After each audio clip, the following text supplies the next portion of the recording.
ሰላም የሉሲ ኦንላይን ቤተሰቦች እንዴት ናችሁልኝ? ፖስ ፕሮጀክት ላይ ተሳትፎ ለነበራችሁ ባንክ የሆነ ቪዲዮ እጀላችሁ መጥቻለሁ። ዛሬ ፕሪማርኬት ይጀምራል። ስለ ፕሪማርኬቱ ያለው ነገር እንመለከታለን። ሊስት ይደረጋል፣ የትኞቹ ኤክስቼንጆች ላይ ነው ሊስት የሚደረገው የሚሉትን ነገሮች ጠቅላላ አድርገን በዛሬ ቪዲዮ ላይ እንመለከታለን ማለት ነው።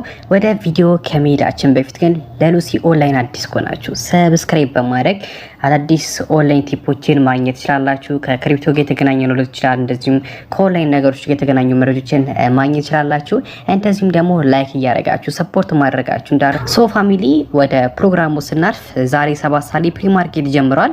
በ3 ኤክስቼንጆች ነው ፕሪማርኬት የጀመረው፣ በባይቢት በጌቴውና በኩኮይን የጀመረው ማለት ነው። አሁን እዚህ ጋር የምትመለከቱት በባይቢት እና ፕሪማርኬት የጀመረ ታይም አካባቢ ላይ የነበረው ፕራይስ ከ20 በኋላ 17 ነበር።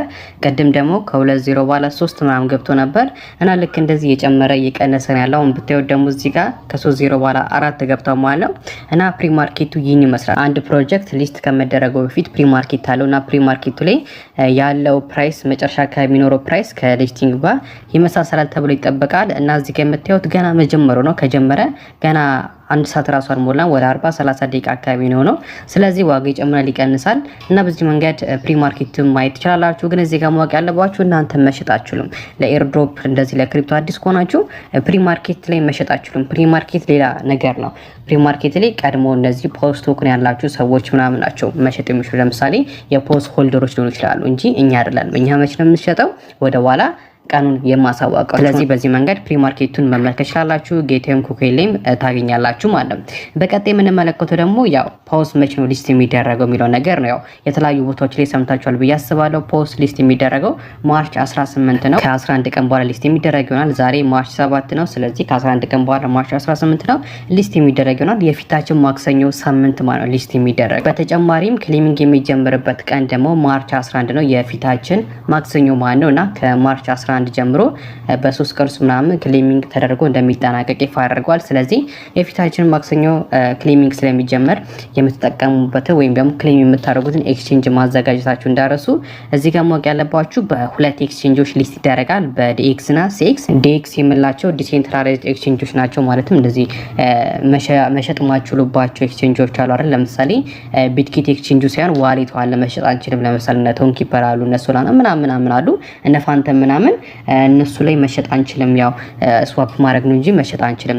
ሴክስ የምላቸው ደግሞ እነ ባይናንስ አሉ፣ ጌታ ኩኮይን፣ ባይቢት መሳሰሉ። ስለዚህ ኬዋይሲ ቬሪፋይ ያላደረጋችሁ ካላችሁ ዲኤክስ ማዘጋጀት ትችላላችሁ። ስለዚህ ማክሰኞ ስለሚጀመር ማዘጋጀታችሁን እንዳረሱ ማለት ነው። ሌላኛው ደግሞ ሰርኩሌሽን ሰፕላያቸውንም ይፋ አድርጓል ማለት ነው።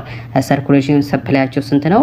50 ቢሊዮን ነው። 50 ቢሊዮን ከሆነ ደግሞ ማርኬት ካፓቸው ላይ ተመርኩዘን ፕራይስ ፕሪዲክሽኑን ስንመለከት እዚህ ጋር ፖስት አድርጌላችኋለሁ። በነገራችን ላይ የኛ የቴሌግራም ቻናል ፋሚሊ ካልሆናችሁ ኮሜንት ላይ ሊንክ አላችሁ፣ እንደዚሁም ከታች ዲስክሪፕሽን ላይ ታገኛላችሁ። በመቀላቀል የቴሌግራማችን ስም ደግሞ ሪል ክሪፕቶ ይሰኛል። እንደ ስሙ ሪል ሆኖ ክሪፕቶ ነው። በተለይ ከቅርብ ጊዜ ጀምሮ አሪፍ ሆኑ ኢንፎርማቲቭ ኢንፎርሜሽኖችን እየለቀቀ ስለሆነ ብትቀላቀሉ ተጠቃሚ ትሆናላችሁ። እና ፕራይስ ፕሪዲክሽኑን ስንመለከት 50 ቢሊዮን ሰርኩሌሽን ሰፕላይ ስላላቸው ለምሳሌ 25 ሚሊዮን ማርኬት ካፕ ካላችሁ ዋጋ ሊሆን የሚችለው ከ30 በኋላ 5 ይሆናል። ይሄ ከሆነ በጣም ነው የሚደብረው። 50 ሚሊዮን ከሆነ ማርኬት ካፓቸው ከ20 በኋላ 1 ነው የሚሆነው። ይሄ አሪፍ ነው።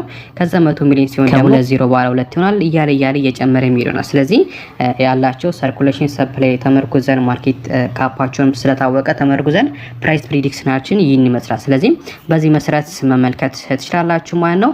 እና ለሁላችሁም መልካም እድል ብያለሁ። እንዳልኳችሁ የፊታችን ማክሰኞ ማርች 11 ላይ ክሌሚንግ ስለሚጀመር ሊስት የምታስደርጉበት ወይም ክሌም የምታደርጉበትን ኤክስቼንጅ ማዘጋጀታችሁ እንዳረሱ። ከዛ ቀጣይ ማክሰኞ ላይ ደግሞ ሊስት ይደረጋል። እና አዲስ ነገር ነው ወዲያውኑ ቀድሜ ቴሌግራም ቻናሌ ፖስት አደርግላችኋለሁ። ቤተሰብ መሆናችሁን እንዳረሱ። በሌሎች ቪዲዮ እስከምንገናኝ ይመሻችሁ።